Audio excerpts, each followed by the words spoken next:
Olá pessoal, que tal falarmos um pouco de Guerra Fria? Mas antes, para entendermos esse período de disputas entre Estados Unidos e União das Repúblicas Socialistas Soviéticas ou Rússia, é preciso conhecer suas causas. Quando a Segunda Guerra estava para acabar, ocorreu uma cena inédita. De repente, numa região da Alemanha, o exército norte-americano se encontrou diante do exército soviético. Os soldados e os canhões viram-se frente a frente. O que aconteceu depois? Eles avançaram uns contra os outros para se cumprimentar e se abraçar. Afinal, eram aliados na luta contra o nazismo, lembra-se? Essa fraternidade, infelizmente, duraria pouco. Assim que a guerra terminou, ficou claro que a Europa não era mais a senhora do mundo. Agora haviam duas superpotências rivais. De um lado, Estados Unidos, e de outro, União Soviética. Os dois países tinham a maior produção econômica e também a maior força militar do planeta, e agora entravam numa disputa ferrenha de poder. As bombas atômicas que os norte-americanos jogaram no Japão soaram para os soviéticos como uma advertência. O mundo temia uma terceira guerra entre Estados Unidos e a União das Repúblicas Socialistas Soviéticas. Mas embora ela tenha quase estourado entre os anos 50 e 60, a temida guerra nunca aconteceu. Temos então o início da corrida armamentista. Cada um dos lados gastou fortunas para aperfeiçoar o seu poderio bélico. Hoje, com os ânimos menos exaltados, percebemos que, em geral, os Estados Unidos eram pioneiros. Foram eles os inventores da bomba atômica, depois da bomba de hidrogênio, do míssil intercontinental, do submarino nuclear, além da maior marinha do mundo. Contavam também com a CIA, que obtinha informações a partir de seus serviços secretos e concorria com a KGB, Central de Inteligência Soviética.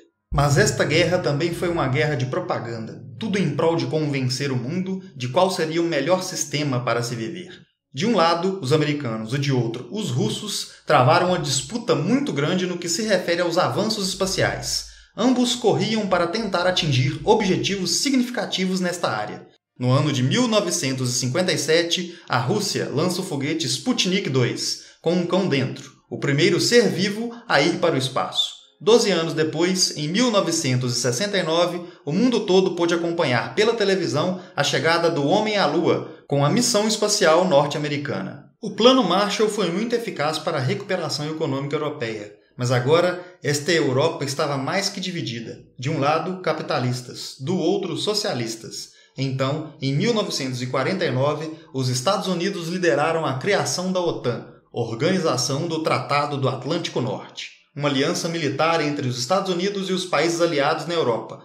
Logo depois recebeu a adesão da Alemanha Ocidental, da Grécia e da Turquia. Essa organização de controle ao comunismo foi respondida com o Pacto de Varsóvia, em 1955, onde os países da Europa Oriental, liderados pela União Soviética, se reuniram para disciplinar o leste europeu sempre que algum governo tentasse se afastar da influência soviética. A Guerra Fria tinha separado a Alemanha. A parte ocidental permaneceu capitalista, dominada por norte-americanos, ingleses e franceses. A parte oriental tornou-se socialista, controlada pelos soviéticos. Como sabemos, os Estados Unidos saíram da guerra com a economia muito melhor do que qualquer país europeu, inclusive a Rússia. Dá para imaginar esta situação então. Do lado ocidental, a Alemanha gozava de um grande desenvolvimento, pautado no capitalismo norte-americano. Do lado oriental, Berlim não contava com os mesmos subsídios da Rússia e se erguia devagar. Stalin não hesitou em reagir contra essa disparidade